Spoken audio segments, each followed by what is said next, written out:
Et bienvenue à vous, je suis ravie de vous retrouver ce matin 4 mai. Alors, comme chaque jeudi, nous avons bien entendu un programme riche et varié. Bien entendu, nous commencerons comme chaque matin par les nouvelles du ciel avec Mina Abed et ensuite, bien entendu, l'agenda culturel. Nous recevrons aussi ce matin l'association Tuisa. Cette association nous parlera de tout ce qu'ils font au quotidien, que ce soit pour l'environnement ou même avec les enfants. Bien entendu, nous parlerons de la CAN, bien sûr, à l'honneur, donc sport à l'honneur. Et nous recevrons aussi ce matin exceptionnellement donc Emeline Besh qui nous parlera de la disparition de Sidali Mazif, un grand nom du cinéma algérien. Il nous a quittés il y a 2 jours à l'âge de 80 ans. Donc lui nous parlera de tout son parcours et de tout ce qu'il a légué au patrimoine cinématographique algérien. Et bien entendu, on finira en musique avec Monsieur Bendamesh qui lui nous parlera bien entendu de musique et de patrimoine musical algérien. Et bien entendu, toujours, on commence par les nouvelles du ciel avec Mina Abed.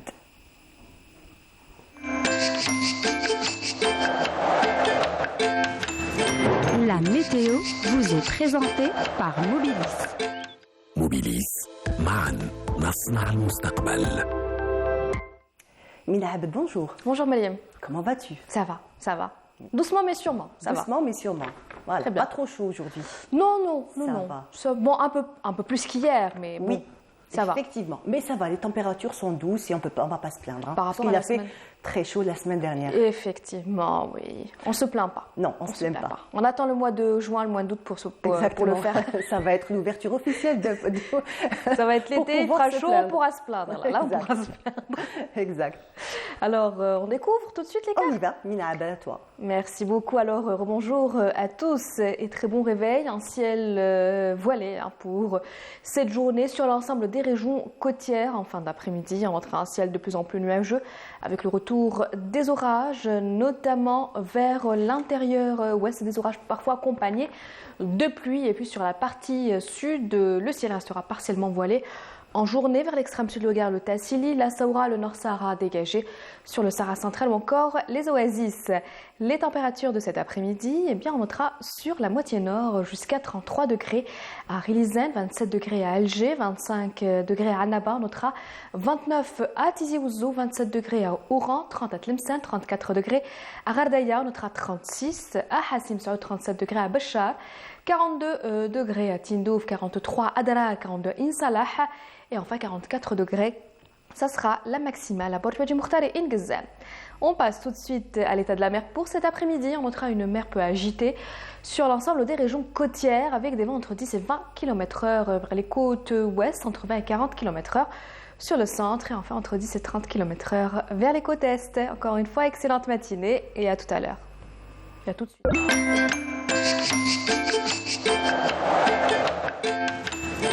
La météo vous est présentée par Mobilis. Mobilis, معاً نصنع المستقبل.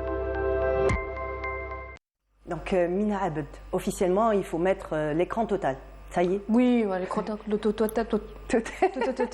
L'écran total. Dis-moi, je crois que c'est toute l'année maintenant. C'est toute l'année. Effectivement, parce que Ah non, puisqu'il c'est a toute fait l'année. chaud au mois de décembre, le soleil est implacable. Hein. Exactement. Il a fait très, enfin, chaud, oui, pour Un mois de décembre, hein, un mois de comparé décembre, il y a fait des années en arrière.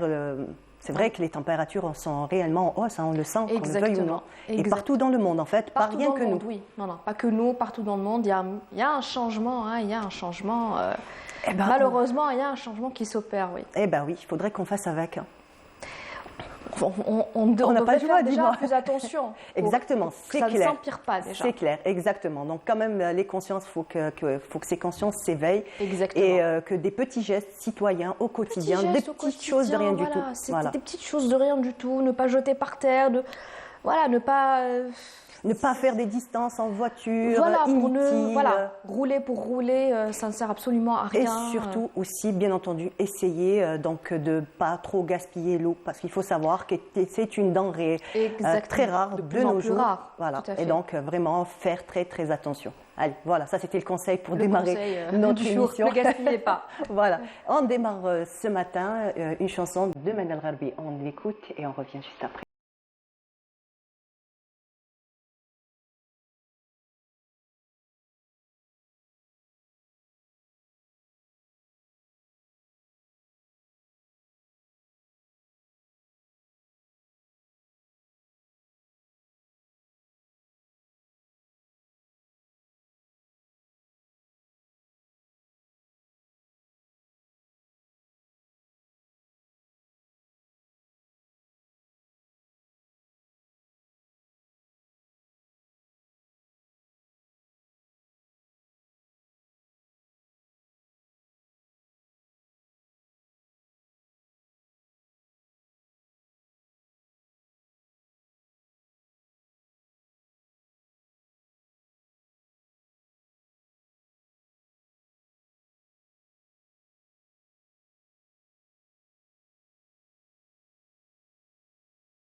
Voilà, une très belle chanson de Med El Gharbi dans un registre différent et que je trouve lui va très bien, Mina. Ah oui, franchement, magnifique. Très belle voix, très belle interprétation. Chanson. Et ça fait quand même, je sais pas, ça me fait bizarre comme ça de l'avoir. Je sais pas, c'est un peu... On est habitué. Toujours chanson andalouse. Exactement. Là, c'est complètement différent. Et en tout cas, ça lui réussit. Moi, exactement. Oui, exactement. Complètement. Allez. Franchement. Mina, où est-ce que tu nous amènes cette semaine? Alors malheureusement cette semaine il n'y a pas grand-chose, hein, mais il y a quand même quelques activités. Donc on a l'exposition qui se poursuit, l'exposition Élévation de l'artiste Jahida Wadefki se poursuit toujours à la galerie Azouar, une exposition qui va durer jusqu'au 18 mai, une très belle exposition qui vaut le déplacement. Donc on a également à l'Opéra d'Alger le ballet russe, tu devines un petit peu. Ouh, ça doit être beau ça, oui. C'est toujours beau les ballets russes. Oui, ce qui dit ballet généralement c'est beau. Qui dit ballet dit spectacle magnifique. On a toutes rêvé un jour d'être ballerine. Oui, bon, pas j'ai. Si, oui. Non, pas moi. Peut-être que tu t'en souviens pas. Ah, moi, si. Surtout, en fait, si je voyais un film à la télé ou un dessin animé, c'est bon. C'était peut-être l'effet tutu. Oui, c'est joli. Oui, c'était ça. On rêvait de porter le avec petit les tutu chaussons, rose, avec les chaussons roses, tout en rose. Eh oui. Ouais, c'est en vrai. fait, on l'a pas fait nous, mais je pense que bon, mes enfants, je l'ai fait. Hein. Le petit tutu. Ah oui, il fallait. C'est vrai. Oui, elles n'ont pas fait de la danse, mais quand même le petit tutu et les petites ballerines. Ouais, c'est juste pour les voir habillées comme ça, c'est ça? Oui, en fait, tu as vu, on a une espèce comme ça de petits défauts, ce qu'on n'a pas fait nous-mêmes étant jeunes. On le fait. On le fait faire à nos enfants. Bon, tant que c'est bon enfant, ça va. Voilà, tant que c'est mignon, tant que ça reste dans le ballet, ça va. Exactement. Ça va. Voilà. Tant mieux. Donc, le ballet russe animera un spectacle de danse à l'Opéra d'Alger à partir du 11, donc du 11 au 14, ça sera tous les jours, hein, le 11, le 12, le 13 et le 14 à l'Opéra d'Alger à partir de 19h, donc la vente des billets est ouverte au niveau de la plateforme de l'Opéra ou encore carrément au niveau de l'Opéra d'Alger. Donc, on a aussi une projection de plusieurs documentaires pour les amateurs d'astronomie. Hein. Ah oui.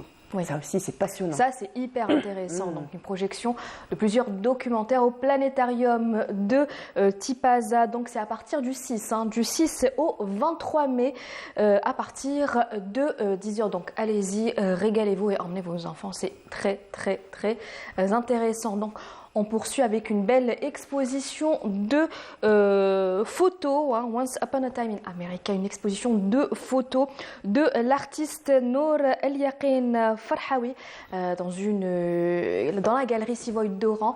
Donc allez-y, profitez de ces belles photos, des photos qui viennent de son voyage aux États-Unis. On a également une expo-vente du 4 au 6 mai, une expo-vente d'artisanat, mon patrimoine, mon identité.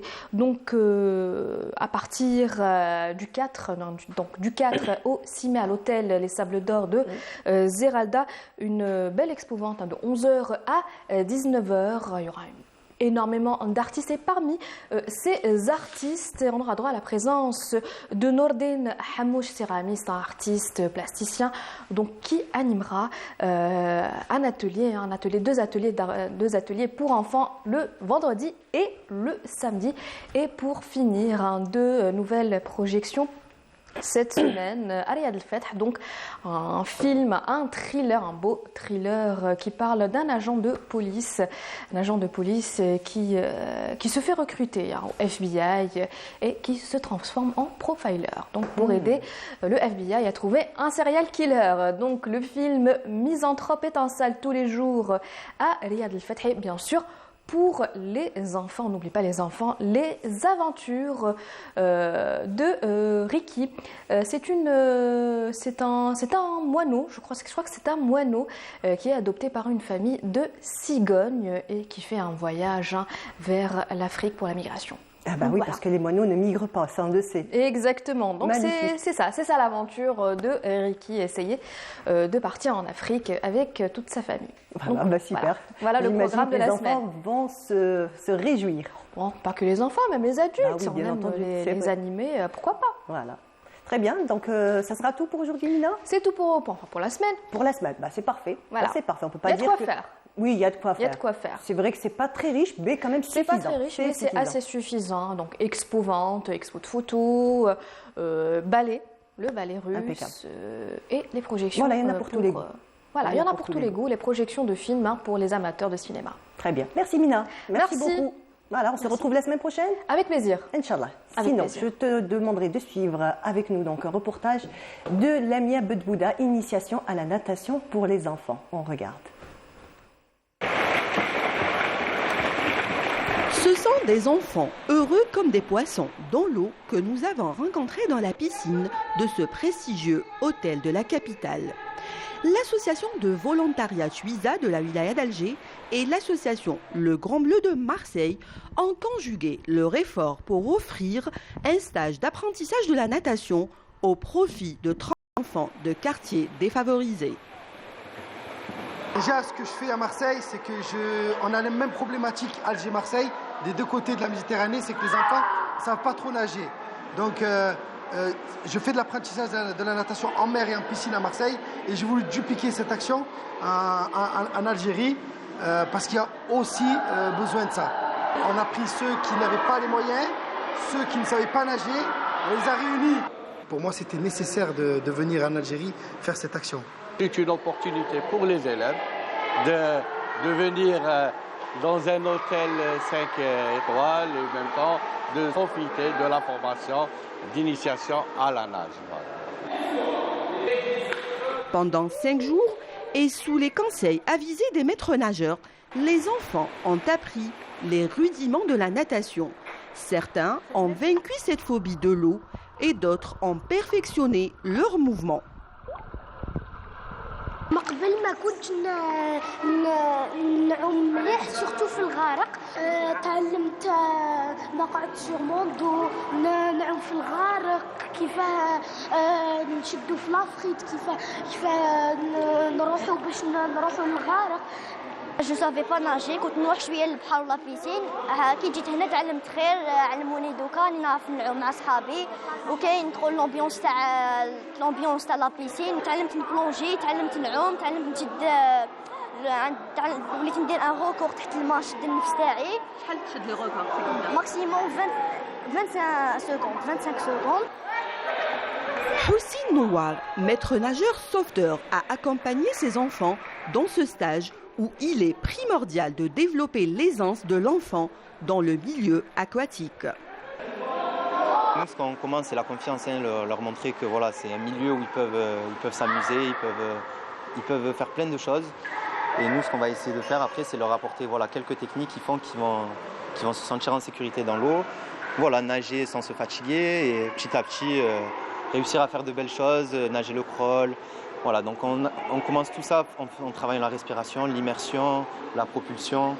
Donc on leur apprend plein de petites techniques qui font que petit à petit, ils s'améliorent. Un stage de secourisme et de sauvetage en mer a été dispensé à des jeunes. Aussi, un diplôme de natation a été remis aux enfants. Une louable action au profit des enfants, car apprendre à nager est déjà une prévention à la noyade. Voilà, très très belle expérience pour ces enfants, j'imagine.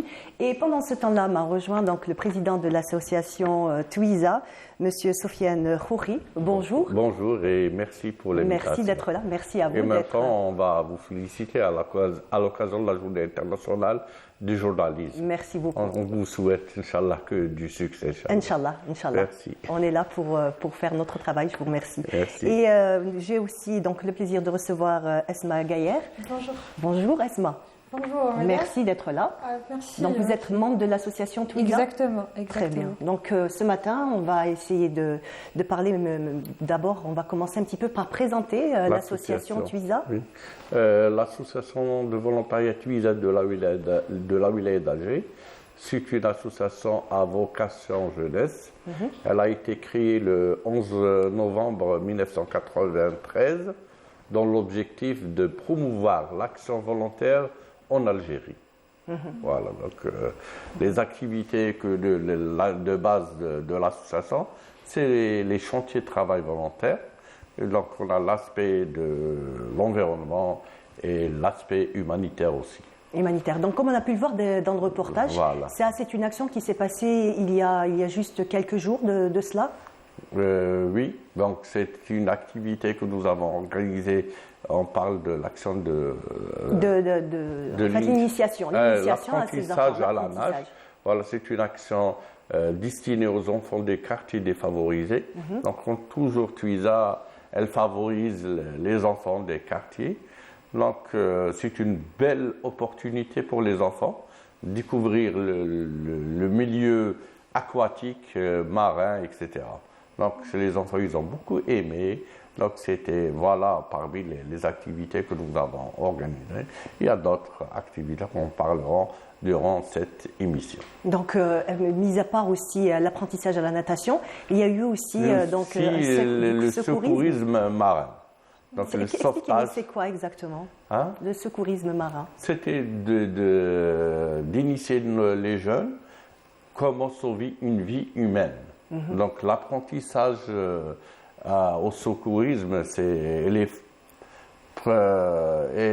une formation de base. Normalement, c'est en Europe, 1 sur 2, il y a une formation de secourisme. Généralement, on apprend ça au collège ou peut-être même plus tôt, même au primaire. Voilà, normalement, c'est les premiers gestes de secours de l'enfant et l'adulte connaît au moins comment sauver une vie humaine. Voilà. Donc, c'est une belle aussi opportunité pour les jeunes qui ont participé à la formation de secourisme marin et c'était bien déroulé dans un climat très convivial, très solidaire et très joyeux. Donc, Esma Gharbi, vous confirmez? Ah oui, c'est pas qu'on met on en doute. Mais j'imagine que ça, vous avez participé, vous avez vécu à tous ces événements. Je suis tout à fait d'accord avec M. Khoury, parce que c'était tellement super, c'était tellement formidable. C'était, en fait, l'équipe était tellement professionnelle, tellement sympathique. C'était un moment de joie. On a partagé des moments extraordinaires avec l'équipe, avec les membres, etc. C'était beau. C'était sur une période de combien de temps, de combien de jours? De 5 jours. De 5 jours, oui, très bien. Donc 5 jours est largement suffisant pour un enfant pour apprendre à nager. Exactement. Et on a remarqué en fait... Apprendre à secourir. À secourir, oui. Voilà. Pour les enfants, c'est pour nager. C'était apprendre à nager. D'accord. Et on a remarqué en fait que les enfants, si un enfant sait déjà comment nager, bah, il a évolué d'une façon incroyable. Ils apprennent vite finalement. Oui, exactement. Même la façon que l'équipe a réagi, en fait, c'était beau, c'était super, c'est tellement... J'imagine, en plus, la proximité des enfants, déjà eux-mêmes, ils ont cette espèce de joie, cette façon de tout prendre, de tout prendre avec beaucoup de gaieté. Exactement. C'était professionnel. Et même les enfants étaient contents, c'était bien, c'était super. Belle expérience pour eux, puisque la plupart de ces enfants-là, beaucoup de ces enfants ne sont jamais rentrés dans des piscines. On sait très bien que la mer, on va dire que c'est à la portée de tout le monde, puisque nous avons 1200 km de côte. Mais pour les piscines, c'est autre chose. C'est autre chose, oui. C'était autre chose. En plus, c'était pas loin de chez eux. C'était à 6 km le lieu où Donc ce sont les enfants d'El Madania, c'est ça? D'El Madania. D'ailleurs, je remercie l'établissement. Yassef Saadi, c'est des jeunes qui ont plus de 12 ans. De Suède, Yassef Saadi, El Madania. Voilà. Donc, on remercie cet hôtel qui est, on va dire, vers Bellecour, cet hôtel-là, qui a bien voulu accueillir ces enfants.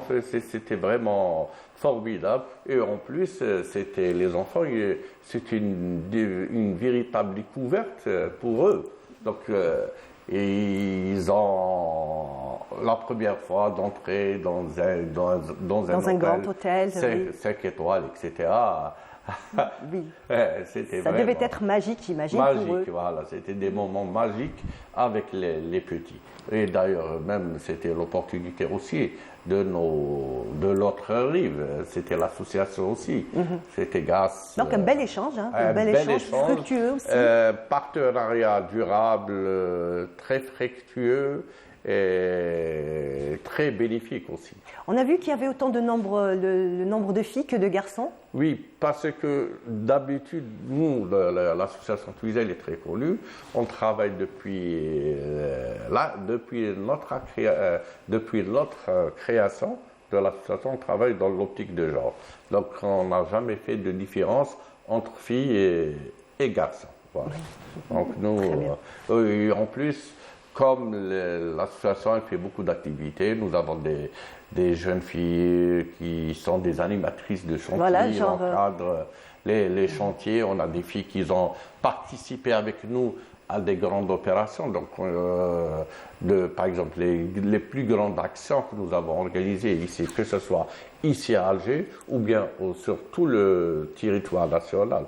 Donc, même les filles participent même à des actions internationales aussi. D'accord. Esma, quels sont à quoi vous avez exactement participé depuis que vous êtes adhérente dans cette association? En fait, je suis récente. Il n'y a pas assez longtemps que je suis avec Monsieur Khoury et c'est mon premier événement. En fait. D'accord. Oui, c'est ma première expérience avec Twiza. On a déjà participé, mais pas autant qu'un membre. Ça fait. C'est l'opération de nettoyage de Ben Aknoun. Ouais. D'accord. Donc Ben Aknoun, vous avez fait quoi exactement? C'est au niveau du parc zoologique? Au niveau du parc zoologique, on a initié, puisque nous avons vu que l'état de lieu il a commencé de se dégrader. Il y avait des ordures éparpillées un peu par là et partout. Donc nous avons initié une activité. C'était l'activité qu'ils ont participé plus de 70 jeunes venus de... Et ça s'est passé quand? Ça fait... En mois de juin. C'était l'année passée. En mois de juin. Et nous avons renouvelé une autre activité avec le parc. Donc il y avait deux activités. Deux activités au niveau du parc. Autour de parc. Et on va le voir, on a vu tout à l'heure à l'écran donc, des images de nettoyage des plages aussi. Donc les plages, ça fait longtemps que vous avez commencé? Oui, c'est depuis l'activité de nettoyage de plage de l'association. On a commencé en 1995 à l'initiative d'une association italienne. Elle s'appelait l'ECABIENTE. Donc, elle a sensibilisé tous les associations, les pays qui sont du pourtour de la Méditerranée. Donc, nous avons fait une action commune. Depuis 1995 à ce jour, et l'action elle se renouvelle chaque année. Chaque fois, on change le lieu, etc. Et là, je pense que vous allez démarrer? Oui, nous avons une action le 26 mai. Le 26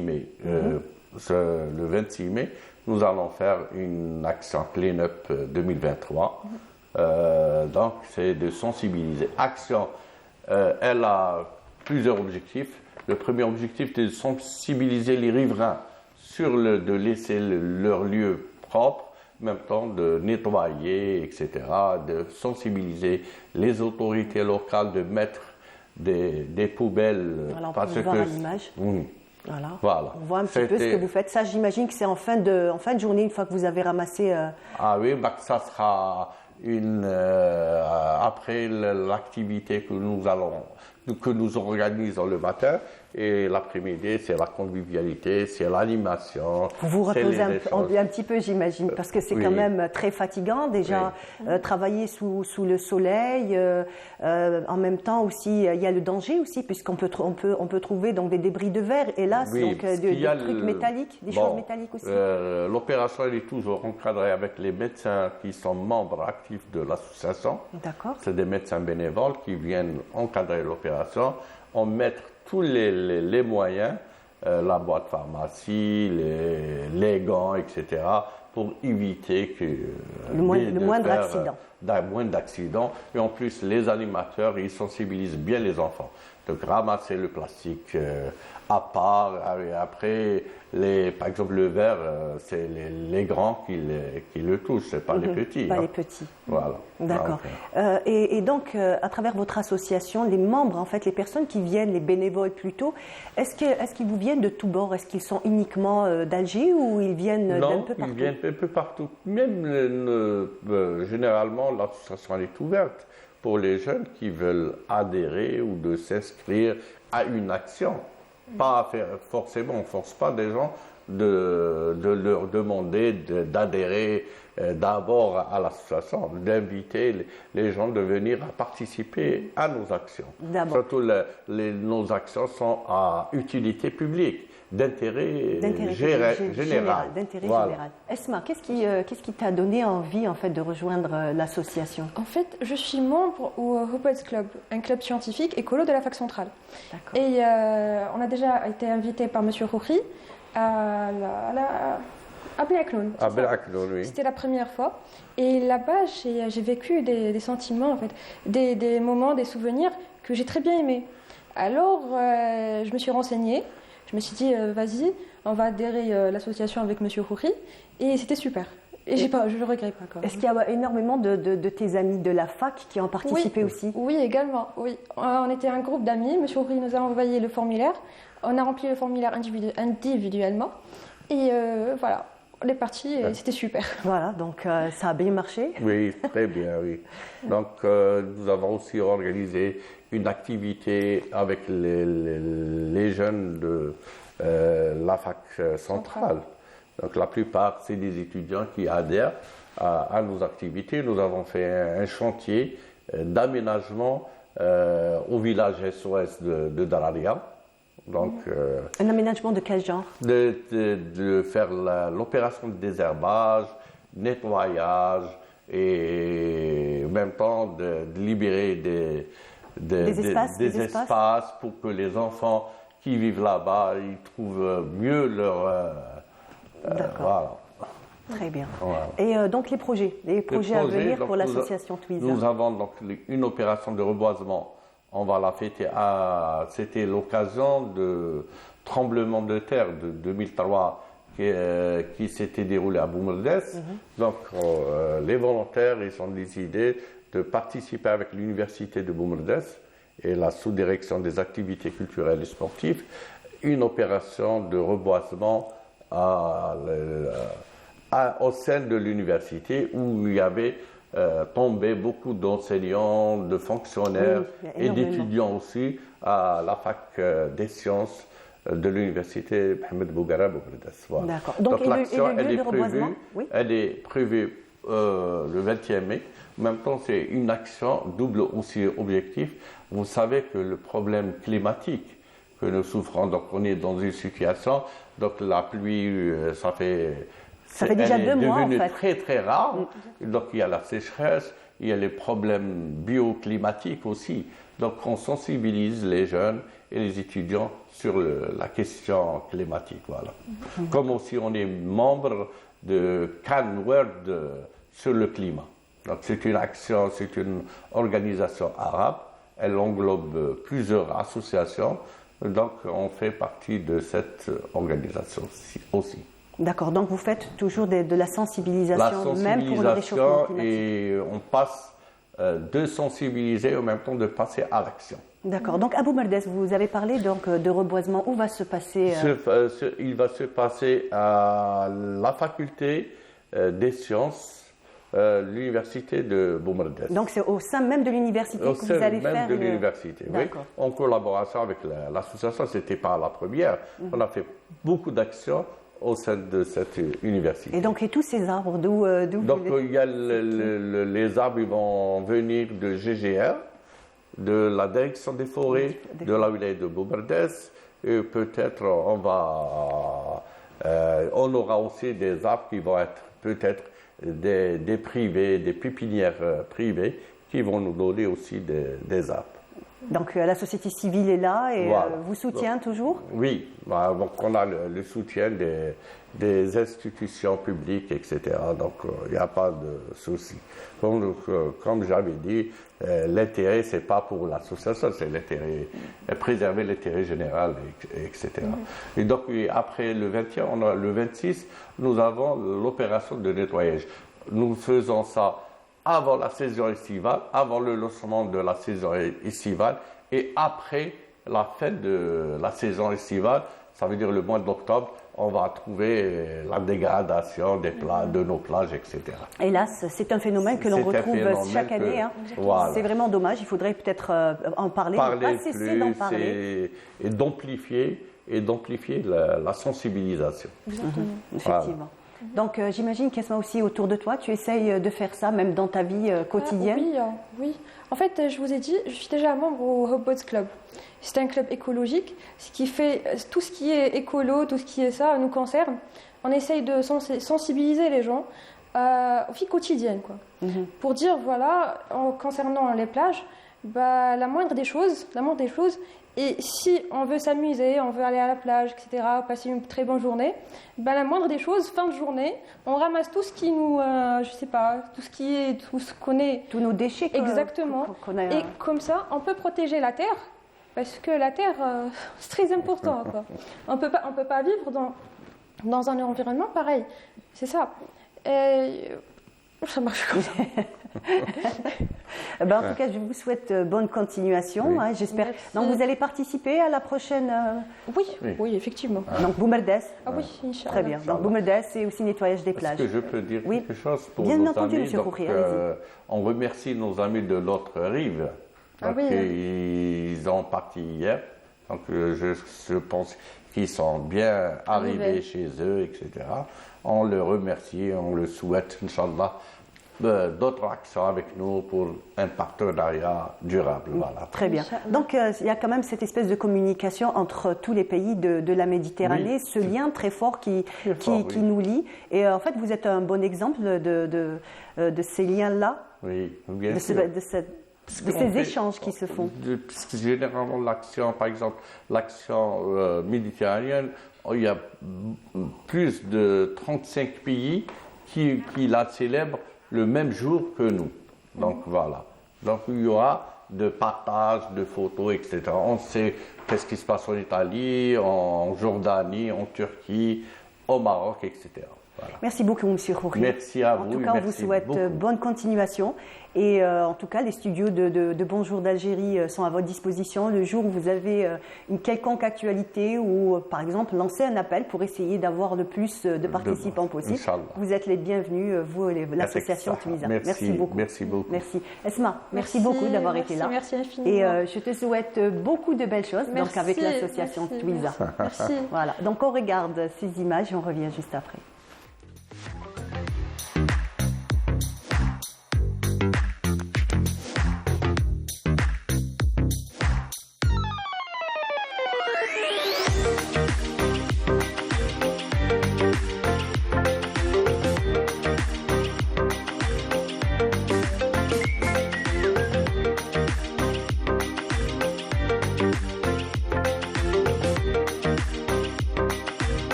Et bonjour d'Algérie continue, cette fois-ci place au sport avec Sid Ahmed Bouraïb, donc des services des sports. Il va nous parler de la Coupe d'Afrique des Nations des moins de 17 ans. Bonjour. Bonjour Mariam. Comment vas-tu? Très bien. Vous? Alhamdulillah. Bienvenue. Alhamdulillah, merci beaucoup. Alors, qu'est-ce qu'il y a de beau aujourd'hui? Donc, on aurait aimé parler d'une victoire de l'équipe nationale, mais malheureusement, pour le compte de la deuxième journée du groupe A, l'Algérie s'est lourdement inclinée face au Sénégal par 3-0. Donc, pendant toute la première mi-temps, les deux sélections ont joué un jeu égal. L'Algérie a tenu avant d'encaisser un premier but juste avant la mi-temps. Donc, encaisser un but juste avant la mi-temps, ça donne toujours un coup au moral. Effectivement. Oui. En deuxième période, les Verts encaisseront 2 autres buts.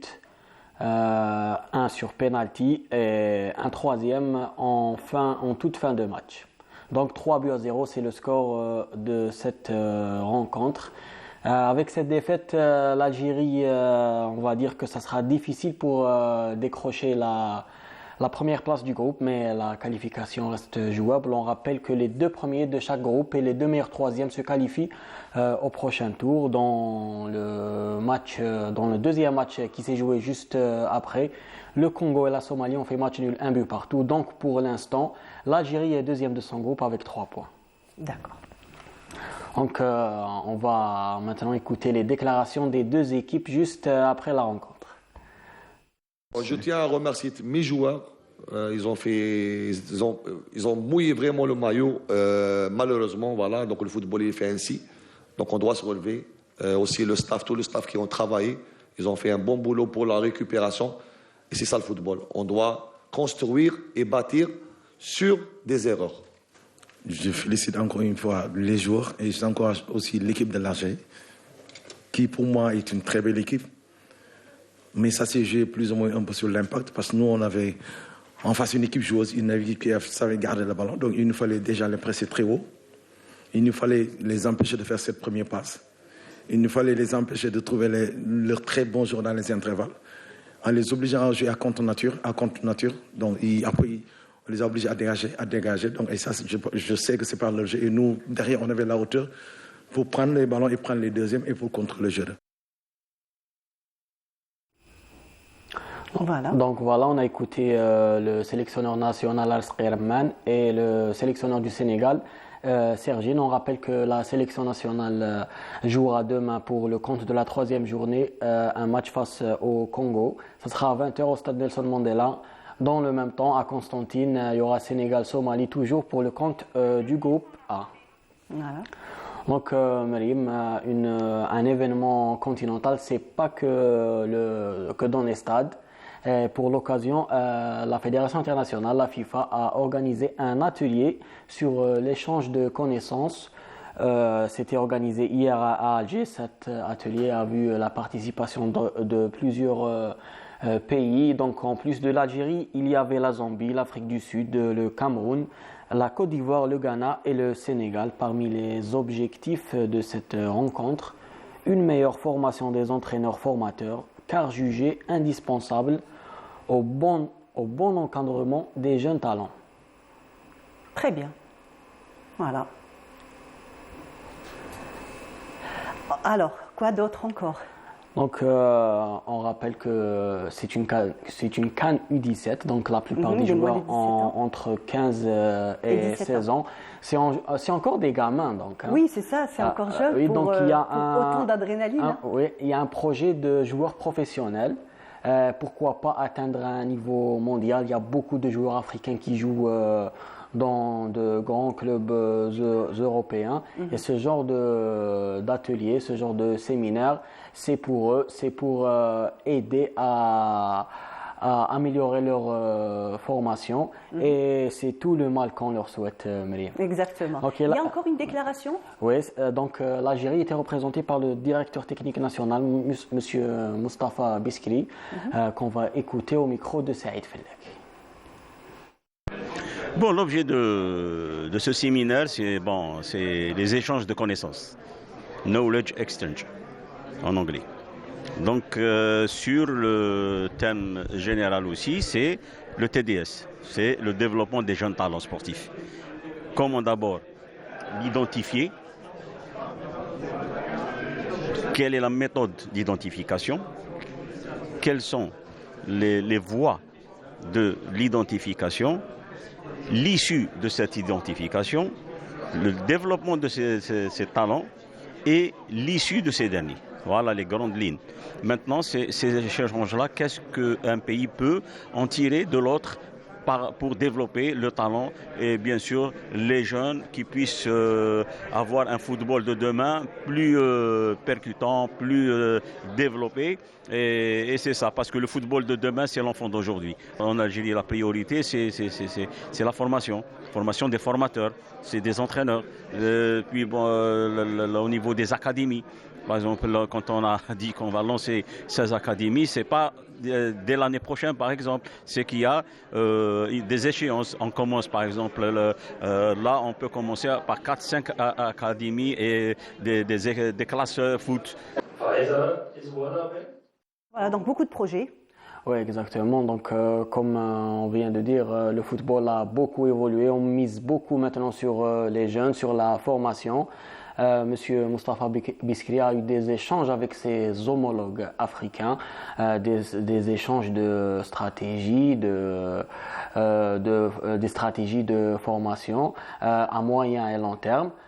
Donc, on va écouter les homologues de Monsieur Biskri, toujours au micro de Saïd. Alors, ce programme de développement des talents que met en place la FIFA, programme très récent puisqu'il date de 2022, je pense va permettre à l'Afrique et à tous ces pays, au travers de ce programme d'identification et de développement, parce que les identifier c'est bien, mais les développer c'est sans doute nécessaire et indispensable, de tous ces talents, va permettre, je pense, à l'Afrique de demain de pouvoir, je dirais, surfer et rayonner sur la planète mondiale. Il y a l'Algérie, qui a aussi développé de nombreuses structures et qui est en train de développer un programme dans ce sens. Il y a le Sénégal qui commence à surfer sur de nombreux et d'excellents résultats au travers de toutes ces équipes, que ce soit les A mais aussi les équipes de jeunes. Donc voilà, je pense que l'Afrique s'est mise en marche.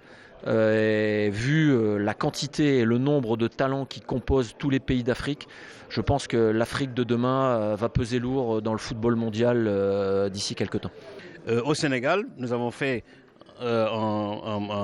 une vidéo, une présentation sur en tout cas le chemin parcours du footballeur sénégalais, et nous l'avons montré que nous avions tout le temps travaillé sur des clubs, sur 3 centres de formation pour mettre en place nos équipes nationales. Lesquels centres étaient le centre Génération Foot, Djambar, Dakar Sacré-Cœur, qui ont tout le temps été effectivement nos clubs, nos structures préférées pour mettre en place nos équipes nationales de jeunes U17. Oui, le secret de la réussite, c'est en fait ce que je vous explique. C'est-à-dire aujourd'hui, on s'est posé la question, mais ces jeunes que l'on prend dans les centres-là, où est-ce qu'on les prend? Où est-ce qu'on les prend? Et effectivement, quand nous avons fait une enquête au niveau des centres, effectivement, comme je vous ai dit, ce sont des recruteurs qui sont dans les quartiers, dans les trucs partout pour recruter les joueurs, n'est-ce pas?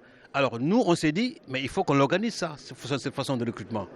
Comment? Et c'est que nous avons mis effectivement ce qu'on appelle le parcours du footballeur.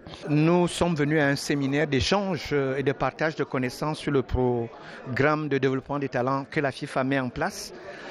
Lui-même qui fait suite au programme Forward 2.0 sur les infrastructures.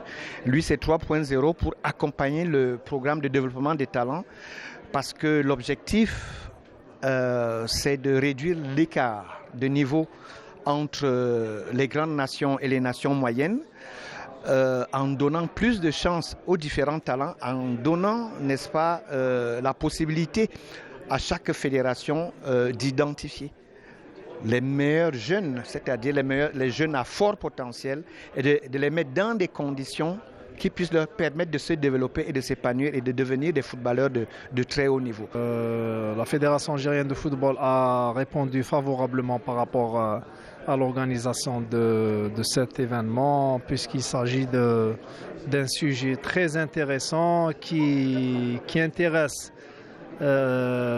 aussi bien les acteurs du football, et je parle précisément des entraîneurs et des encadreurs, et qui fait partie du plan et du programme de l'actuel bureau fédéral à sa tête M. Jahid Zvizef. Voilà, bon courage à tous ces messieurs pour former de jeunes talents du football africain. Donc hier, on a joué à Constantine pour le compte du groupe B. L'Afrique du Sud a battu la Zambie par 3-2 et le Maroc, le Nigeria par 1-0. Aujourd'hui, il y aura un seul match pour le compte du groupe C, ça sera Annaba.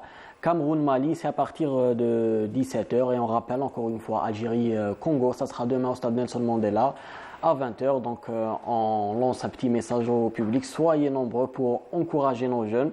C'est des jeunes, ils ont besoin de soutien. Et bon courage à la bande d'Al-Sqirm.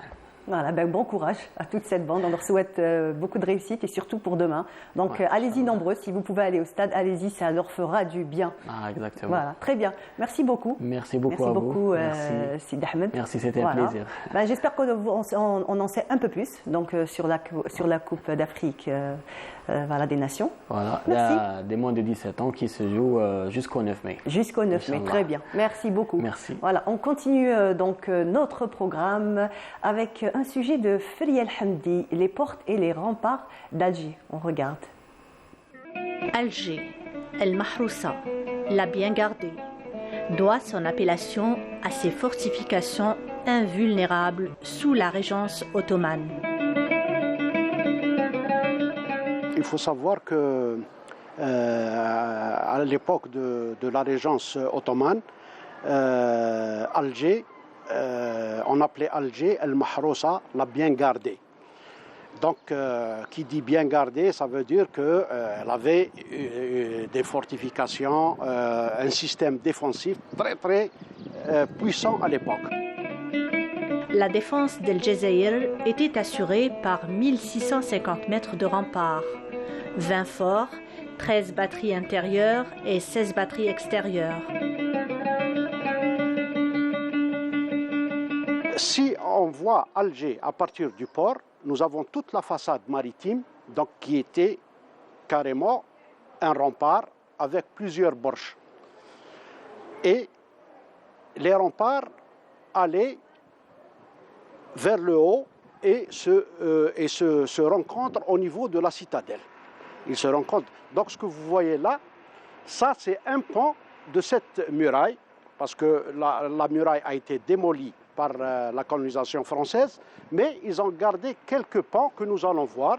Donc nous avons ce pan en face de la citadelle, nous avons aussi des vestiges du bastion, ce qu'on appelle le bastion 8 de la Porte Neuve, Bab Jdid.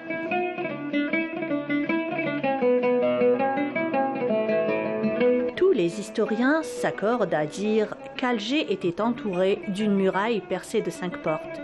Chaque porte avait un nom. Tout système de muraille était percé de 5 portes. Nous avons 2 portes qui donnent sur la mer. Donc vous avez Bab Tzira, ce qu'on appelle Bab Tzira, qui donne sur la Méroté. Et il était emprunté par les corsaires et par les marins. Et un peu plus bas, au niveau de la mosquée de la pêcherie, il y avait Bab el-Bahar, la porte de la mer, donc, qui donnait sur la mer, à l'ancien Kassor, et elle était empruntée par les poissonniers, par les pêcheurs. Et puis, un peu plus haut, nous avons à l'ouest Bab el-Oued, la porte de l'Oued, parce qu'elle donnait sur un Oued, c'est Oued Mkhassel, et elle a donné aussi son nom au futur quartier Bab el-Oued. Et puis, à l'est, nous avons la porte Bab Azzoun, qui donnait sur l'actuel square Port Saïd, là où il y a le TNA, et le futur quartier européen. Et puis, vers le haut, Plus tard, on a percé une autre porte qu'on a appelée Bab Jdid. Mais en réalité, il existait une 6e petite porte qu'on appelait Bab Sidi Ramadan ou Bab el-Jabbana. Bab Sidi Ramadan, donc c'était une petite porte qui donnait sur le cimetière de Qatar et qui était utilisée uniquement pour les enterrements, les funérailles.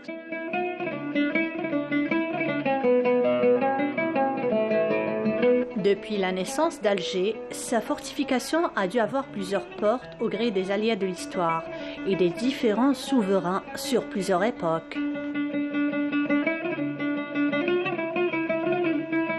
La Casbah d'Alger est unique. Aucune autre médina n'a à la fois cette orientation, ce climat, cette précise architecture.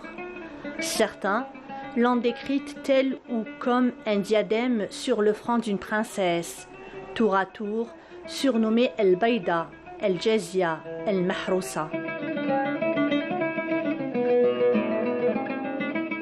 Voilà, c'était un sujet signé Feriel Hamdi sur les portes d'Alger de la Casbah El Mahrousa. Et m'a rejoint Amir Nebesh. Amir Nebesh, bonjour. Bonjour. Comment vas-tu? Allez-vous? Ça va? Ça va. Merci. Ça va. Ce matin, nous allons parler du regretté Sidi Ali Mazif, donc un grand nom du cinéma algérien, qui s'est éteint il y a 2 jours. Non, il nous a quittés hier, hein, donc il a été inhumé hier. Sidi Ali Mazif, c'est une particularité dans le cinéma algérien, parce que d'abord, c'est le fruit de la formation purement algérienne, puisqu'il a fait l'Institut du cinéma algérien dès 1964, donc on est à seulement deux années après l'indépendance, donc il a rejoint cet institut, il y est resté 2 années. Il a fait des courts-métrages, des documentaires. C'est quelqu'un qui s'est tout de suite intéressé à la condition des travailleurs, des ouvriers, avec un regard, bien évidemment, comme pratiquement la majorité des réalisateurs algériens, à faire ce travail de reconstruction de notre mémoire. Parce qu'il fallait déjà, à l'époque, parler des conséquences de la colonisation sur tout un peuple et sur toute une nation. Donc il va faire à un moment donné 2 courts-métrages, si je ne me trompe pas, 16 mm, l'un s'intitule Une vie à 2, l'autre c'est 2 soldats pour Touhami. Après, Sidi Ali Mazif va faire un film qui va marquer tous les spécialistes et les cinéphiles et ceux qui font de la critique cinématographique, qui s'intitule Sueur Noire. Donc en fait, tu l'avais reçu dans ton émission Amir à propos de ce film-là. J'allais dire inévitablement, quand on prétend vouloir avoir de la crédibilité dans une émission comme la nôtre, c'est-à-dire dire qu'on va parler du cinéma algérien, il faut s'entourer de ces gens-là, de ces personnes-là, comme Sidi Ali Mazif, ou bien on avait reçu, je me rappelle, le défunt, Allah yarhamou, Chérif Agoun, qui est le précurseur, j'allais dire, le pionnier du cinéma amazigh, avec son court-métrage ou son moyen-métrage La fin des djinns. On a reçu Rajdi, bien, ce sont des références, on a reçu. Donc, Sidi Ali Mazif, en réalité, fait partie de la nomenclature du cinéma algérien. Donc ce n'était pas possible pour moi personnellement et pour toute l'équipe et pour Canal Algérie de ne pas recevoir Mazif, parce que déjà après Sueur Noire, vous connaissez très très bien le film Leïla et les autres, qui parle de la condition de la femme et des travailleurs et de la société algérienne, avec bien sûr Sidi Ali Mazif. Il a ce talent-là de dégoupiller, de casser les tabous, mais d'une manière, j'aime bien, c'est un grand pédagogue. C'est-à-dire, c'est quelqu'un qui peut tracer comme ça des chemins. Et en fait, sans brusquer ni offusquer. C'est ce qui est en fait un regard acéré, un regard très sincère vers la société dans laquelle il vit. C'est la subtilité de ces personnes-là qui sont à la fois dans l'inquiétude et parfois dans la préoccupation de vouloir faire un produit, parce que sachant qu'un film ou un documentaire transgresse les générations, il va rester... il a une vie indéterminée. Ça peut se passer d'une génération à une autre. Donc ils avaient le souci de la pédagogie. Ils avaient le souci de ne pas quand même froisser une société par rapport à son vécu. Parce que le peuple algérien, durant un siècle et 30 années ou 32 années de colonisation, bien évidemment qu'il a subi des traumatismes. C'est bien évidemment que la société a pris des coups. C'est normal qu'il y a certaines codes qui n'ont pas été rapidement réglées. Il y a certains problèmes aussi liés jusqu'à ce jour. Il y a des gens qui souffrent de ces traumatismes, encore une fois, liés à la colonisation, à la torture, même si parfois on nous reproche le fait d'en parler tellement, parce qu'on est en 2023, mais c'est un sujet sérieux. Quand on est un pays qui se libère et arrache son indépendance en 62 et on n'est qu'à 60 années d'indépendance, c'est très jeune dans la vie d'une nation. Donc tout ça a été pris en charge par une catégorie, on va dire une équipe de cinéastes dont Mazif en fait partie. Donc Sueur Noire. Attendez, mais j'ai envie de dire quelque chose par rapport à Sueur Noire. Parce que Sueur Noire, c'est un film en fait qui déjà parle de la condition des Algériens pendant la colonisation de ces travailleurs, ceux qui travaillent dans les mines. Et il rend hommage un petit peu à ce milieu ouvrier, là où la conscientisation sur les conditions des Algériens et vouloir, bien évidemment, se débarrasser de la colonisation est née. Parce que la révolution est née dans ces milieux-là. Là où on voulait, où vraiment le colonisateur a affiché la ségrégation, le racisme, du racisme, les inégalités, le hagara et tout ça. Donc Mazif a voulu commencer par cela. Et il a continué avec Leila et les autres. Après Houria, un film qui on regarde un extrait, Amer, de ton émission. Là, c'est très... j'ai choisi exprès cet extrait pour vous dire à quel point Sidi Ali Mazif était une personne d'abord impressionnante de par le fait qu'elle a tout ce background, toute cette carrière. Donc j'étais intimidé de l'interviewer, moi personnellement, qui ne connais pas trop le cinéma algérien. Je l'avoue, parce que je suis très jeune par rapport à mon arrivée ici à la télé. Mais je suis en face d'une personne qui a encore une fois ce background, mais en même temps, il est d'une humilité, d'une simplicité. Justement, c'est ce qu'on sent dans ton émission. Il y a eu quelque chose. Moi, j'avais l'impression que vous étiez amis depuis des décennies. Ah, mais il est pédagogue, il est simple, il vous écoute, il prend même des notes. Vous allez remarquer dans l'extrait, il a des notes comme moi. Il a tout noté pour ne rien oublier.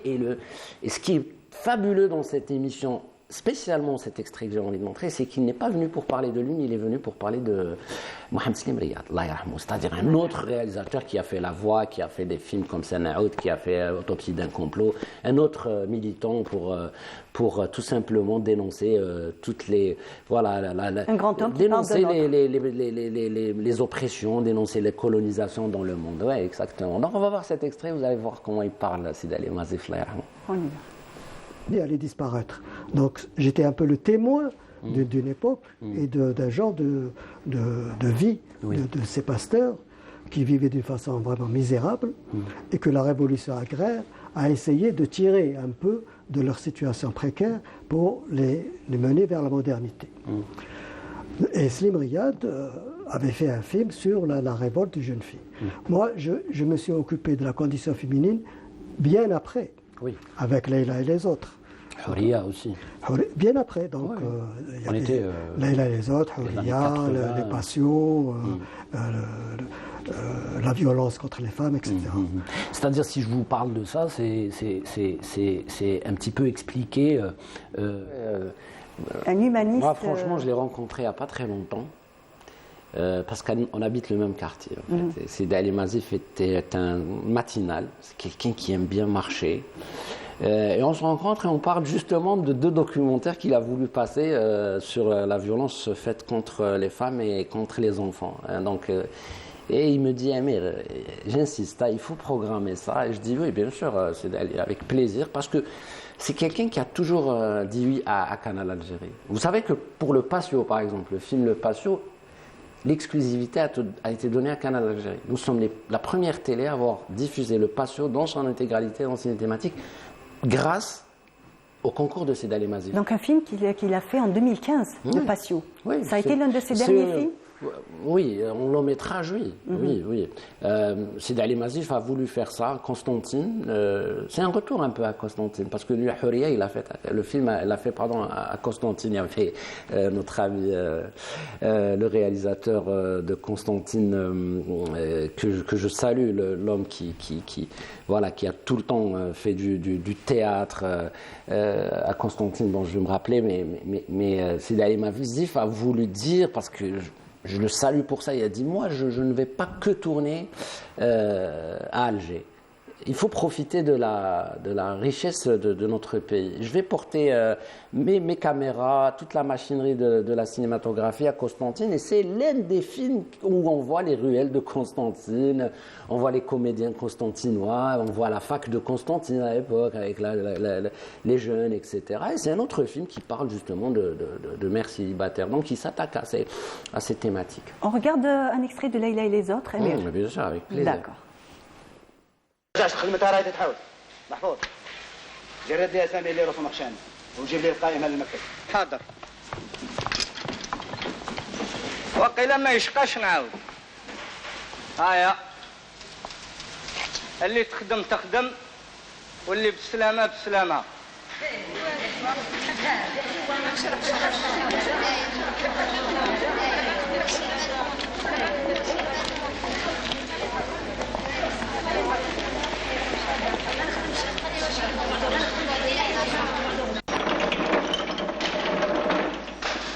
شافوا من سحقرهم يعمل واش يحب هذا بطل كبير لازم تعاونوا خليك يا راجل حتى هي ثاني على شغله كامله على حاجه ما كانش قبل نتاع قايم رمدوك يجاوب قبل نتاع قايم رمدوك معلومه ما قبلش ما لا فرات ولكن انا نبي حصلها لي تولي ما راح تكبر خليك يرحم باباك انا ما نحبش نلعب. Très très beau film. Ouais, c'est un film extraordinaire parce que déjà vu, il y a une triple thématique dans le film. À la fois les femmes travailleuses dans le milieu masculin qui se font persécuter par ces chefs qui ne veulent pas d'elles, qui veulent les réduire juste à des travailleuses qui ne peuvent même pas parler de leurs droits. Une autre, si vous voulez, un autre décor, là où on va découvrir Chafia Boudra avec justement Aïda Kchoud, la fille qu'on veut marier, son accord, son consentement. Et d'une part, Sidi Ali Mazif sait parler avec la ville d'Alger, il sait la mettre en valeur. Et puis, si vous remarquez très très bien, l'une des qualités de ce film, Leïla et les autres, c'est son prélude. C'est cette descente justement dans le sur téléphérique vers effectivement avec la musique d'Ahmed Malik qui reste indémodable. D'ailleurs, je ne sais pas si vous savez que la télé, à un moment donné, toutes les transitions étaient faites par cette grande musique de Leïla et les autres. Donc, il y a à la fois la beauté de la ville, la générosité des gens, la proximité des familles aussi. C'est ça, être méditerranéen aussi. Il sait faire ça, c'est d'aller Mazif. D'ailleurs, on me tendait la pêche pour dire que ce vendredi, puisqu'on a programmé en deuxième partie de soirée un hommage, donc il y aura rediffusion de cette émission, cette discussion-là et cette rencontre avec Sidi Ali Mazif. Donc ça sera quand la rediffusion, Amir ? Demain, deuxième partie de soirée, parce qu'on a une première partie de soirée qui a été programmée au préalable. Nous allons diffuser un documentaire qui s'intitule « 10 l'heure que j'existe », qui dénonce les exactions commises par le régime du Makhzen au Maroc contre le peuple sahraoui. Et bien sûr, c'est un plaidoyer pour justement dire que le peuple sahraoui va tout simplement espérer sa liberté, sa libération. Deuxième partie, donc on rediffusera l'émission. Et puis il y aura peut-être Leïla et les autres comme bonus. Parce qu'on hésite. Avec Sidi Ali Mazif, les films sont tellement beaux. Et, effectivement, qu'on a du mal à choisir. Donc je présente d'abord mes condoléances à sa famille, donc à ses proches, à ses amis, mais aussi à celle du cinéma algérien, de la culture algérienne. Et à toute la télévision algérienne aussi, c'est une perte. Parce que bien sûr, c'est une perte, et comme par hasard, il part à la fin des assises du cinéma algérien, lui, encore une fois, qui est une référence dans ce qu'a réussi ou dans ce qu'a fait le cinéma algérien comme résultat ou comme belle production. Merci beaucoup, merci Amir. À vous, merci. Merci de m'avoir reçu. Amir. Donc rendez-vous demain. Amir, je te propose de suivre avec nous donc le portrait de Mazouz Bouadjedj, donc un monument de la chanson Chabi. Ah oui, oui. Voilà. Et parce que dans la coulisse, j'ai vu un grand monsieur qui va faire son entrée. Oui. Je vous laisse peut-être là. Oui, c'est le grand Ben Damash. Voilà. Donc c'est un sujet signé Sofia Chouban. سر الله جلاب ليهود عناني وهو جا والقلب قدهم ليه قاده لعل المولى يجود يرحم شبابي. Grand interprète de la chanson Chabi, Mazouz Bouadjedj a fondé un style musical personnalisé. خيروا في الملبس جدد له وعطاه زاد فوق الكفايه. Né en 1935 à Mostaganem, Mazouz Bouadjedj se passionne dès l'âge de 17 ans de musique. En assistant à des cérémonies de mariage et autres soirées festives.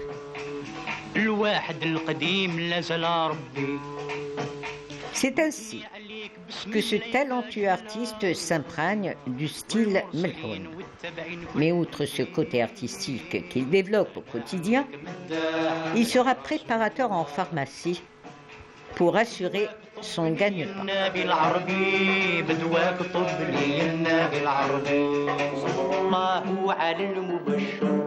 Son goût immodéré pour la chanson Chabi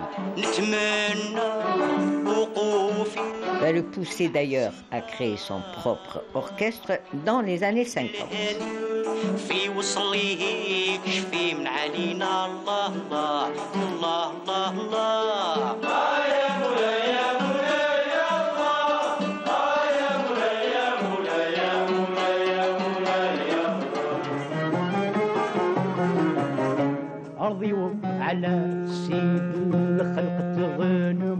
C'est une longue carrière que Cheikh Bouadjedj a entamée et a chanté des qasidettes de madh inspirées des textes poétiques de Razel.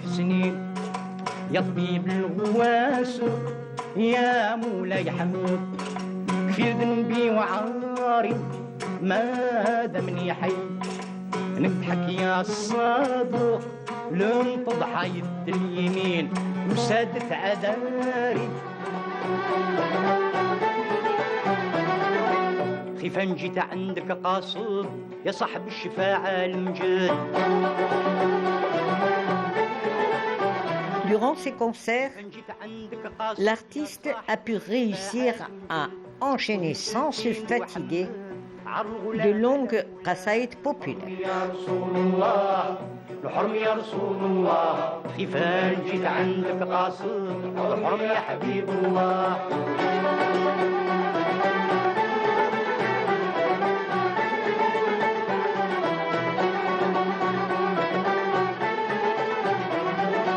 عاري عليك يا ابو القاسم يا صاحب اللواء والخاتم. عاري عليك يا ابو القاسم يا صاحب اللواء والخاتم. راني على فعالي نادم ما درت باش نلقى الله ما درت باش نلقى الله.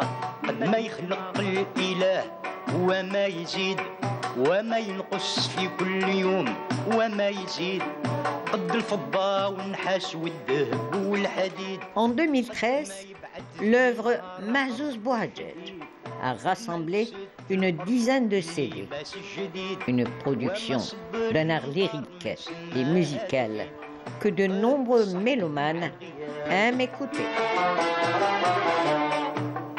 Et on ne se lasse pas aussi, nous aussi, d'écouter cette musique. C'était un sujet de Sofia Chouban et m'a rejoint Monsieur Ben Damash. Oui. Monsieur Ben Damash, bonjour. Bonjour, je dois aussi saluer Cheikh Mazouz Bouadjedj qui nous regarde certainement. On le salue effectivement, donc de Voilà. Donc vous allez aller le voir demain? Absolument, j'irai chez lui, Inch'Allah. Inch'Allah, très bien. Donc Monsieur Ben Damash, on parle toujours du patrimoine musical algérien. Oui. Et vous êtes le spécialiste. Donc, pas du tout, je suis un amateur qui s'occupe comme ça de temps à autre. Vous êtes modeste, vous êtes parmi les gens donc, qui jaloux de ce patrimoine. Absolument, depuis toujours d'ailleurs. Et vous êtes vous-même artiste. Et puis je viens d'une région où il y a tout cela. Il y a la poésie, il y a la musique, il y a le théâtre, il y a tout ce qu'il faut à Mostaganem. De l'art plastique également. Oui, oui. C'est la région de Sidi Ben Makhlouf. Et puis la région des arts d'une façon générale. Tous les arts sont réunis à Mostaganem. C'est ça la fierté un peu de notre pays tout entier. Et puis dans ce lieu particulièrement où il y a un mouvement culturel et artistique extraordinaire. Voilà, je suis né dans ce milieu-là. Et pourtant, ma spécialité, c'est le droit administratif. Donc, ça n'a rien à voir avec... Mais en fait, quand on est artiste, quand on a ce don, on ne peut pas y échapper. Même si on démarre une carrière, on fait autre chose. Absolument. Mais en fait, on est toujours, on va dire, absorbé. Happé par la passion, c'est ce qui se passait pour moi. Je me suis spécialisé, puis de fil en aiguille, je me suis retrouvé dans l'écriture. Bien que l'écriture, c'est venu très précoce. J'étais un petit journaliste, un petit correspondant de presse depuis toujours, depuis que j'étais au lycée. Et puis après, c'est transformé en écrivain. Maintenant, j'ai un certain nombre de publications parce que je sais qu'il n'y a que le livre qui reste, comme on dit, à la culture, c'est ce qui reste après avoir tout oublié. Le livre va nous survivre à tous. Voilà. On dit que les paroles s'envolent, mais les écrits restent. Les écrits restent, voilà. Donc je me suis spécialisé, si on dit spécialité, c'est bien celle-là. Donc vous avez choisi d'écrire dans ce domaine-là.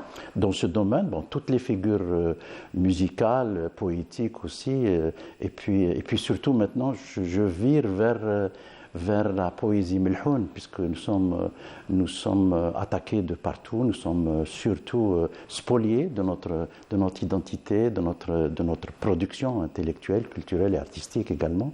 C'est à nous aujourd'hui de répondre avec force et de dire que la poésie milhoun se trouve bien en Algérie et partout à travers le territoire national. Voilà, on le dit, on le montre. Par des séminaires, des rencontres, par des manifestations les plus diverses qu'elles soient. Et puis voilà, nous le disons haut et fort, voilà, aujourd'hui.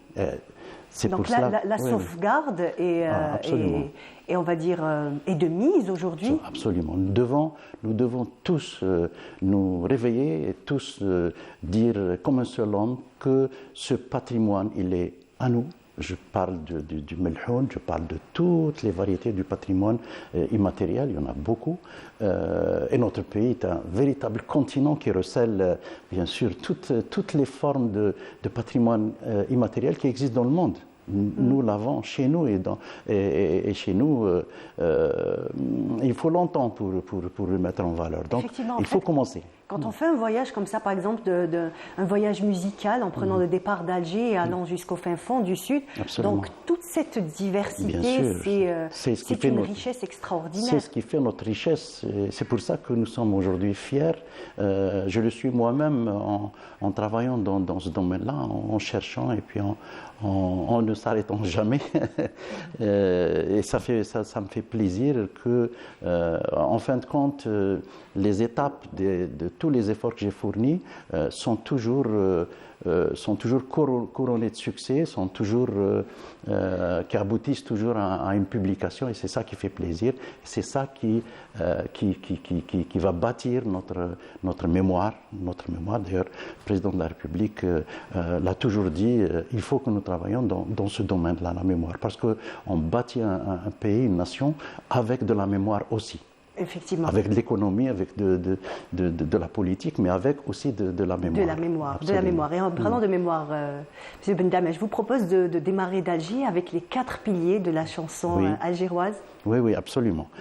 Alger contient une quantité énorme de figures artistiques. Bon, si on prend peut-être uniquement le XXe siècle, c'est-à-dire le siècle dernier, on trouve la Kasbah, qui est une nourricière, qui est une cité, qui a enfanté beaucoup d'artistes. Je prendrai pour les femmes Alma Yamna, pour les hommes Mahidine Bachtarzi, qui sont des véritables locomotives de l'action artistique de tout le XXe siècle.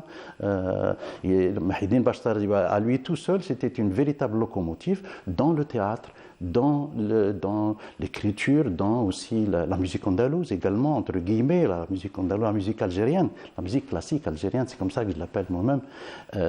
Et puis il nous a écrit, il a tout écrit, tout ce qu'il a vu, il a écrit. Donc pour nous, travailler dans ce domaine-là, c'est facile puisqu'il y a des références. Ma'al Mayamna, la même chose.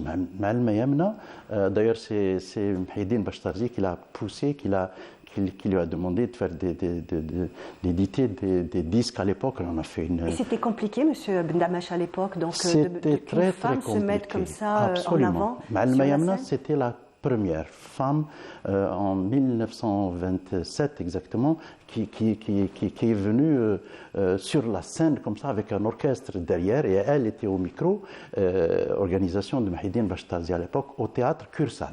Théâtre Cursal qui se trouve dans les environs de la DGSN actuelle, le lycée Lamir Abdelkader, juste en face. C'est cet endroit-là qui était l'endroit du théâtre Cursal, qui a été détruit en 1928, juste un an après. Et cette dame s'est présentée devant un public masculin.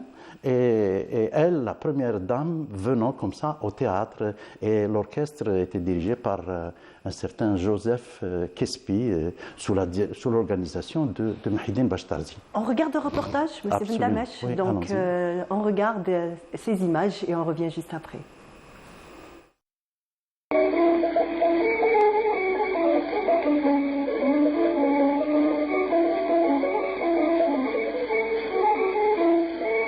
Une voix, une force dans la maîtrise du chant et de la musique. En 74 ans d'existence, Yamna Abdelhadj El-Mahdi, né en 1859, eut pour premier maître Cheikh Brehmet, puis deux monuments de la Sanaa d'Alger, Mohamed Sfinja et Cheikh Mlemch.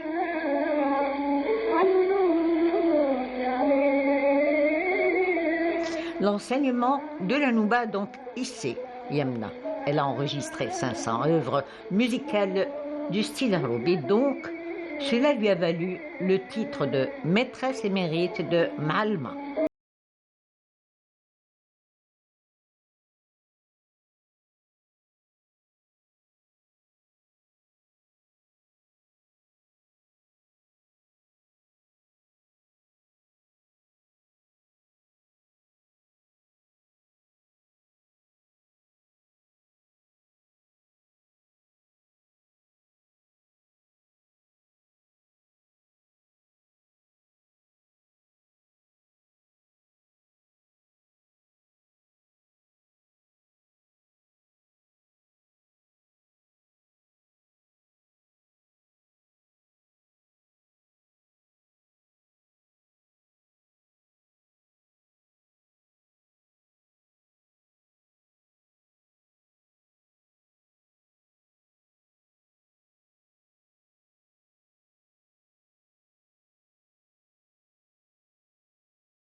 Cheikha Tetman et Fatima Tebet en 1891 à Tlemcen, quant à elle, apprend le Coran et la langue arabe et s'initie à la musique arabo-andalouse auprès des frères Dib, Mohamed et El Ghouti. Le violon et la cuitra seront ses instruments préférés, donc elle évoluera auprès de maîtres incontestés de la musique andalouse et sera accompagnée de temps à autre de Abdelkrim Dali. De 1950 à 1955, Tetma s'installe à Alger, forme un orchestre féminin avec Merim Fekay et tire sa révérence à 71 ans.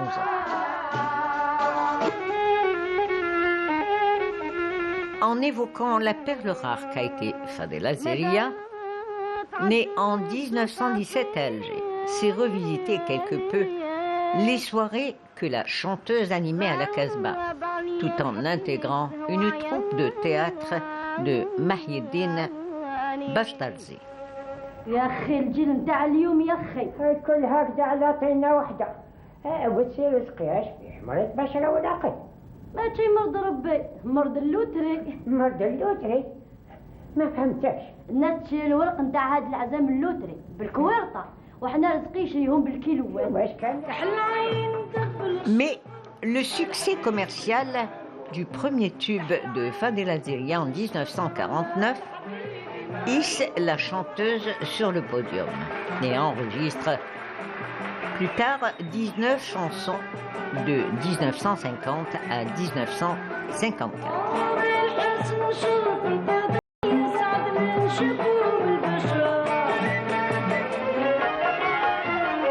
Artiste et militante avec sa sœur Boussem durant la guerre de libération nationale, Fadela Zeria sera très sollicitée à la télévision et à la radio nationale.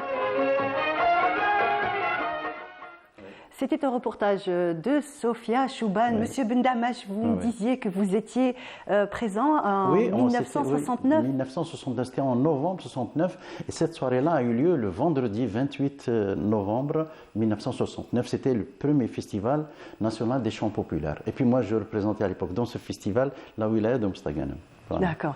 Donc, et je les ai vus, j'ai vu tout ce monde-là, et j'ai vécu avec eux un petit moment. Elle est morte le 6 octobre.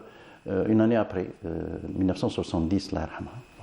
Et elle a pris sa source, elle a pris la sève de ce qu'elle nous a donné par la suite, parce qu'elle est devenue, on l'a affublée de beaucoup de titres, la cantatrice, la grande dame, tout ça.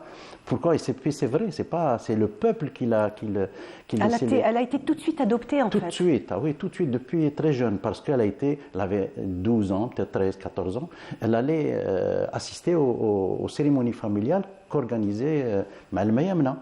Et puis, Madame Sofia vient de nous dire pour Ma'al Mayamna qu'elle était vraiment une dame qui a enregistré environ 500 enregistrements. 500, oui, énorme. Parce que c'était le début du disque. C'était le début du disque. Et puis elle était la grande dame, elle avait une très belle voix, elle était bien soutenue à la Kasbah par des personnalités immenses, dont Mahidine Bashtarzi. Donc elle a été la source d'ailleurs de tout. Source d'inspiration de tout le monde. On pourrait dire jusqu'au jour d'aujourd'hui. Bien sûr, même de Hajj Mohamed Al-Anqa, il a puisé beaucoup de Ma'al Mayamna. On le dit lui-même, il le dit d'ailleurs. Al-Anqa le dit dans ses différentes interviews. En plus, Ma'al Mayamna a été audacieuse. Elle a fait du Arabi, de Shabi, de tout, de moderne également, puisqu'elle baignait dans un monde de la musique occidentale à l'époque, puisque l'orchestre était dirigé par un Européen. Donc, il lui faisait comme ça des petites chansons qu'elle enregistrait. Et les enregistrements existent jusqu'à maintenant. Nous les avons retrouvés ici à la discothèque centrale de la radio algérienne. Donc, tout compte fait aujourd'hui avec les recherches qui se font aujourd'hui, pas beaucoup, mais elles existent. Nous avons découvert cette grande dame que nous connaissons d'ailleurs depuis longtemps, mais elle est un peu la dame charnière un peu entre le 19e et le 20e siècle. Donc, ce qui nous fait aujourd'hui dire que c'est la grande source principale. Il y avait d'autres autour d'elle, mais qui faisaient uniquement, elle n'avait pas d'enregistrement, elle n'avait rien du tout. C'était des dames comme Khaira Jabouni, comme Fouad El-Begri, Halima Fouad El-Begri. Ce sont des dames qui ont été des noms de la chanson féminine algéroise à l'époque. Algéroise, parce que c'était la tradition de la Kasbah, la tradition d'Alger. Je n'exclus pas toutes les régions qui recèlent également des grandes personnalités comme Ma'al Mayamna, comme Mariam Fekkai, comme tout ça, dans les régions. Donc des recherches à faire peut-être. Bien sûr, à Constantine, il y a des dames aussi magnifiques, dont Zohor Fergani, par exemple, qui a été aussi majestueuse dans sa démarche. Bagar Hadda, c'est un autre style aussi, mais c'est une dame qui a fait le genre musical chaoui de l'époque. Donc, et puis d'autres encore, même Atlemsen, bon, nous connaissons Tetma, qui a fini par venir à Alger, parce que c'était une amie à Mariam Fekkai, donc elle lui a dit venez, et puis nous allons travailler ensemble. Et ils ont fait quelques années ici à Alger. Et elle a ramené avec elle Abdelkrim Deli. Abdelkrim Deli s'est installé bien avant, ici en 1945, mais elle, Tetma, Cheikha Tetma, Tabt Tetma, qui est morte le 22 avril 1962, quelques jours avant l'indépendance. Meriem Fekkai, c'était en juillet 1961. Donc on peut dire que ces dames ont été fondatrices du genre musical pratiqué par les femmes. À Mostaganem aussi, il y avait, on les appelle... à Mostaganem et dans les régions comme ça, à travers le territoire national, on dit Meddahat el-Bled. Meddahat el-Bled, ce sont des femmes artistes qui s'exprimaient avec de la poésie melhoun, avec de la poésie populaire, des poètes populaires qui existent et qui existent jusqu'à maintenant d'ailleurs sur le plan de leur écrit. Et Meddahat el-Bled faisait de la tradition musicale, culturelle et artistique et qui transmettait un savoir-faire, qui transmettait de l'art, qui transmettait des proverbes, des sentences, tout ça, et surtout de l'identité et de la personnalité avec eux. Très bien. Merci beaucoup, M. Bendamech. Merci beaucoup de nous avoir parlé. Donc, on a remis encore en avant ces femmes, ces femmes fortes. Et M. Bendamech, c'est une Merci beaucoup. Voilà, nous arrivons à la fin de notre émission. J'espère que vous avez passé un agréable moment avec nous. Je vous dis, restez toujours sur Canal Algérie. Les programmes continuent. Et à la semaine prochaine. Au revoir. M. Bendamech, merci.